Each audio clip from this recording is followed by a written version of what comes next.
Tidak ada yang tahu bahwa pria perok ini telah dipenjara selama 13 tahun. Dia baru saja keluar dari penjara. Begitu dia dibebaskan, dia ingin makan makanan yang enak. Tapi entahlah, zaman sekarang sudah berbeda. Dia tidak punya cukup uang untuk membayar makan. Tahun itu, Hakka membunuh seseorang. Gangster tua itu menghabiskan 13 tahun penjara. Sampai baru-baru ini dirilis. Namun Hakka tidak takut. Dia pikir dia akan segera kembali ke posisi sebelumnya. Namun begitu dia keluar dari penjara, kantongnya kosong. Bahkan tidak ada satupun pasir perak. Karena terlalu lapar, dia pergi ke konter makanan. Pesan 3 kue goreng. Bos mengatakan ke-4 koin itu. Namun Hakka mengambil sekantong roti dan pergi. Bilang aku akan mentransfer uangnya.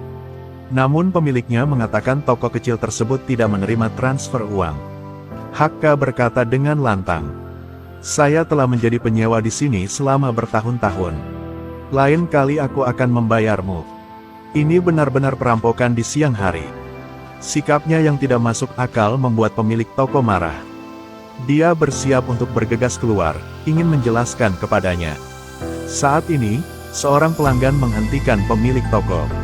Oh, apa yang kamu lakukan? Mencari dia untuk meminta uang? Apakah kamu tahu siapa dia? Siapa ini? Tahukah kamu ada geng di selatan kota? Sebuah gang? Dia adalah kapten kulit hitam dari geng itu.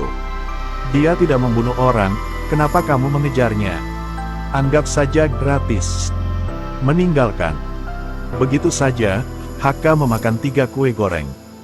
Dia juga dengan keras mengancam orang lain. Namun saat itu dia tidak mengetahui bahwa pembalasan akan datang dengan sangat cepat. Menjauh dari saya. Bos mengambil pisau dari tangan Hakka. Ditukar dengan 3 tumpukan uang tebal. Adalah apa yang benar-benar dia butuhkan saat ini. Hakka dulunya adalah seorang bos geng. Kemudian dipenjara selama 13 tahun. Baru saja dibebaskan dari penjara. Tepat saat Hakka sedang berdiri di pinggir jalan. Seorang pria berambut panjang mendatanginya. Bertanya padanya apakah dia ingin menghasilkan uang. Hakka saat ini sangat kekurangan uang. Segera berjalan bersama orang lain ke dalam gang kecil. Akhirnya, mereka dihentikan dan diserang. Sesaat kemudian, bertarung. Kamu berani memukulku? Minggir. Hakka memegang pisau di tangannya. Namun melihat ada pistol di sisi lain, Hakka tetap diam. Masa-masa gengmu sudah lama berlalu. Kamu tahu itu? Jika kamu baik, maka pergilah, aku akan bertarung 1 lawan 1. 1 lawan 1. Saya tidak punya kebiasaan seperti itu. Saat ini, bos geng lainnya muncul. Diambilnya pisau itu dari tangan Hakka. Katakanlah barang ini sudah ketinggalan zaman. Dia kemudian menarik uang tunai 30.000. Bawa sebelum Hakka. Lalu dia membawa bawahannya dan pergi. Tapi Hakka tidak peduli. Begitu saja, dia menggunakan 30.000 untuk berjudi. Saya ingin membantai ke-4 penjuru. Hakka baru saja keluar dari penjara. Saya ingin pergi ke kasino dan bersenang-senang sebentar. Pada akhirnya, dia kehilangan segalanya. Dia bermain kartu dan mengutuk. Berjuang di masyarakat selama bertahun-tahun.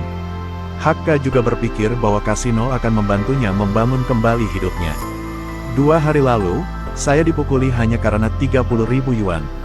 Alhasil, dalam sekejap, dia masuk ke kasino. Dalam kata-kata manis dari pelayan kasino, Hakka kalah total. Tapi selama kamu masih bernafas, kamu masih hidup. Dia terus berpikir dengan wajahnya yang seperti ini.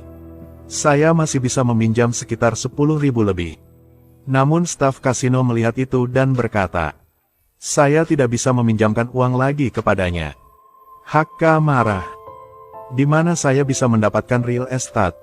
Anda meminjamkan uang secara kredit. Ini tidak cukup. Saya belum bermain. Pemilik kasino mendengar berita itu. Dia segera menurunkan bawahannya untuk menghadapinya. Tangkap Hakka untuk mengkompensasi pinjaman. Namun Haka berbicara dengan tegas. Uang pinjaman telah dihabiskan. Aku bangkrut, tak ada lagi yang tersisa. Untuk tubuh ini, bolehkah saya memilikinya? Dia berpikir jika dia menyebut namanya, dia akan dihormati dan diabaikan oleh kasino. Namun pemilik kasino tidak peduli sama sekali. Sekarang bukan lagi zamannya geng Black K menjadi bosnya. Sekarang orang lebih menghargai uang dan kekuasaan. Dia sama sekali tidak takut pada Black K. Dia memberinya dua pilihan. Yang pertama mengembalikan 60.000, yang kedua menyerahkan hidup Anda di sini hari ini. Haka sudah tidak asing lagi dengan kata-kata ancaman itu. Dia tidak takut sama sekali. Jika Anda pandai mendapatkan kehidupan ini, ambillah saja. Bos bilang kalau ada hutang, akan dibayar. Jika tidak mampu membayar, jari Anda akan dipotong. Haka memberitahu bosnya. Aku ingat wajahmu dengan jelas. Sebaiknya jangan biarkan aku keluar hidup-hidup. Bos tidak bisa menahan amarahnya. Melemparkan pisaunya ke arah Haka. Black K adalah orang yang menakutkan. Dia memotong ujung jarinya sendiri. Bos melihat ini dan ketakutan. Dia hanya ingin meminta uang tetapi tidak mengambil tindakan. Saya tidak menyangka akan bertemu orang seperti Haka. Namun beberapa detik kemudian, polisi tiba-tiba tiba di kasino. Semuanya ditangkap. Haka mendengar sirene polisi. Baru saat itulah saya menyadari bahwa jari saya telah terpotong. Jadi dia kehilangan segalanya. Dari cerita ini dapat dilihat. Jika Anda menghabiskan uang untuk kasino merah dan hitam, Anda akan gagal total. Jadi mari kita selalu berhati-hati untuk menjauhi perjudian.